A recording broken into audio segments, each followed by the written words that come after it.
Healing hurts because you're no longer lying to yourself. No one really prepares you for this part of healing. They talk about peace and they talk about glow-ups. They talk about relief, but they don't talk about the moment where it actually feels worse. Because healing isn't relief at first. Healing is realizing how much you tolerated, how long you abandoned yourself, how many times you said, "It's fine," when it wasn't. That's why it feels gut-wrenching. Not because you're doing something wrong, but because you stopped lying to yourself. You're finally seeing the relationship for what it was, the pattern for what it cost you, and the version of you that kept shrinking just to survive. And that grief hits differently. You're not just grieving a person, you're grieving time, energy, the woman you had to become just to make it through. That's why your chest feels heavy. That's why you feel raw instead of relieved.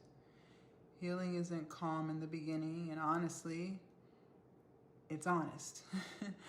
Honesty is brutal when you've spent years minimizing your pain just to keep going. But here's the part I need you to hear. That ache you're feeling right now, that tightness, that emotional nausea, that's not regression. That's your nervous system finally realizing you don't have to pretend anymore. You're not breaking apart. You're integrating the truth. And yes, it hurts to see clearly after living in survival mode. It hurts to admit you deserve better. It hurts to sit down with the fact that you stayed longer than you should have. But this pain has an expiration date, because on the other side of honesty is self-respect. On the other side of grief is boundaries.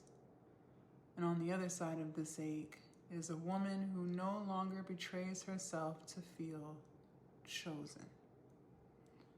So if healing feels gut-wrenching right now, don't rush to escape it. This pain isn't the pain that destroys you. This is the pain that finally tells the truth.